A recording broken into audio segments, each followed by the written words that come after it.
Yeah, so I completely, I was going to say I completely understand, but I don't actually understand. But that doesn't mean I don't appreciate someone whose opinion differs than mine on the subject. What I'm understanding is that there are individuals who see that maintaining this equality of diversity on our boards and commissions with that of our society at large would be some sort of evidence of an achievement that we've reached a point of improvement or a result that is acceptable on the subject of racial and gender diversity. What I'm struggling with, Madam President, is that I don't understand how that achieves that goal.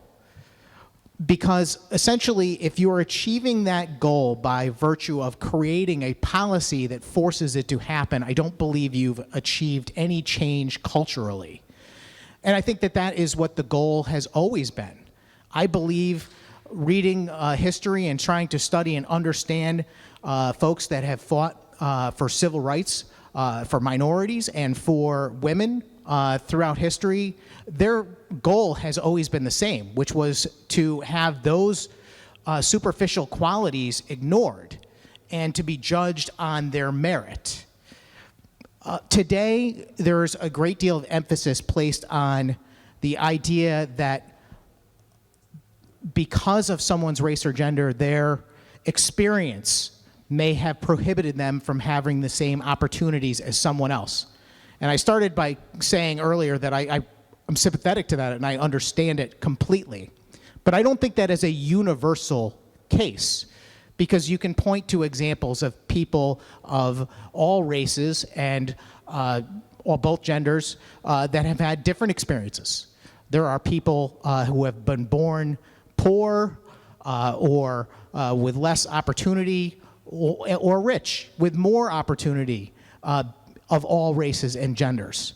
I don't think we are capturing the aim of true diversity and true acceptance and putting racial and gender discrimination behind us by creating a system that continues to measure people based on those superficial qualities, Madam President. I understand this is a sensitive topic, and I understand completely that there are people that disagree about it. But I wanted to take a few minutes tonight to try and express this as sincerely as I possibly could, so people can understand why someone like me would be opposed to a policy like this. It is because I do not judge anyone based on their race or gender. I never have in my entire life, and I never will. And I believe it's fundamentally and morally wrong to do so.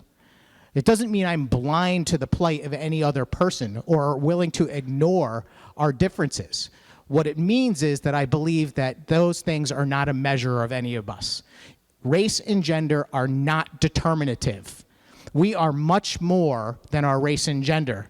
This bill implies that we could plug in a white female or a black male into a category to make up a board or commission, and that makes things okay. And that's just wrong. And in fact, I believe, and I don't want to say anything to be provocative, but I believe that would, in fact, create a system that promotes racism on the virtue of judging people simply by their outward and superficial characteristics. We need to grow past this, Madam President. We need to grow as a society. We need to grow culturally to respect people based on their merits. Until we do that, until we are willing to put aside the notion that we have to keep writing more policies that take into consideration superficial characteristics that don't mean anything. Oh, we lost one white female from our board, we must replace them with another white female, as those are the same thing. That's a wrong way to look at people. It's just that simple. Every one of us is an individual who should be treated as an individual. Our Constitution, the system of laws and government in this country, is based on the idea that we are not members of groups. We are individuals, and our Bill of Rights protects us as individuals, not as groups and categories, and we need to begin a new era of writing policy that respects individuals based on their individual merit, much the same as they did in 1964. So I'm going to oppose the amendment today, Madam President. I wish that I was more eloquent in this conversation. I really do. I want to just close the discussion on the amendment by saying that I do genuinely appreciate the conversation I had with the chairman of the GAE committee. I know that she does not see this the same way as I do, but I respect her views immensely and her willingness to discuss them with me honestly, and I hope she appreciates my willingness to do the same. Thank you, Madam President. Thank you, Senator. Will you remark further on the amendment that is before the chamber? Good evening, Senator Winfield. Good evening, Madam President. How are you? Madam President, I rise in support of the amendment and the underlying bill. There is what we would like there to be, and then there's reality. At one point during the discussion, I heard that race is not determinative. Yes, it is. I've lived in this black skin my whole life, and race has determined a lot. And I know for women who have lived as women, the fact that they are women has determined a lot. I would like the comments I hear, not just tonight, but a lot of the time around the circle to be the truth.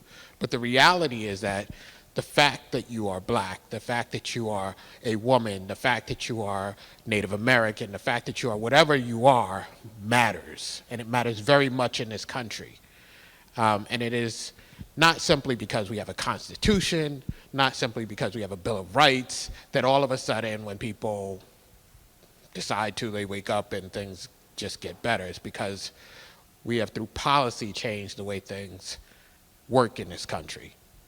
As a matter of fact, we had a Bill of Rights that still didn't respect the fact that I am a human being, right? The Bill of Rights was created, and as a black person, I still wasn't really treated as a human being in the United States of America. So there is the dream and people's perspective about the dream, and then there's the reality that we live. The amendment that is before us is not wrong, it is the right approach. It is not through hoping that people are going to be better that they become better. It's through saying, you must be better. You must do these things. You know, I hear a lot of talk around the circle about what we mandate, what we tell people to do. That's actually the job we have. We have the job of coming here and telling people to do this thing or that thing, or not do this thing or that thing. And one of the things we should tell people to do is be better, particularly when it is in reference to other citizens, other human beings. They should be treated as human beings. One of the ways that you get there is not by racism, which the policy that is in the amendment is apparently viewed by some people as moving us towards, because this policy doesn't say one race is better than the other. This policy doesn't say one gender is better than the other. This policy says that we have done it wrong and we shouldn't continue to do it wrong. This policy says, hey, state of Connecticut, you have 70% of your boards and commissions are white men, and your state isn't that. So maybe you should endeavor to make sure that what you have are boards and commissions that look a little more like your state. And if we can call that wrong, well, then we know how we get here today having this conversation. We get here today having this conversation because we take our heads and we put it in the sand and we say, well, we hope that it gets better. Well, actually, we don't say that.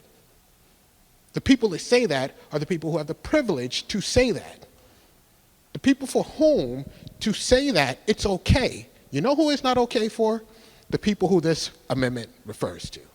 People like myself, Madam President, I will take some liberty. People like yourself, it's not okay for them. And so I rise today to support this amendment because contrary to what may have been said before I rose in this chamber this evening, this is the right policy for the state of Connecticut. Thank you, Madam President. Thank you, Senator Winfield. Will you remark further on the amendment that is before the chamber? Will you remark further on the amendment that is before the chamber? If not, let me try your minds. All in favor of the amendment that is before the chamber, please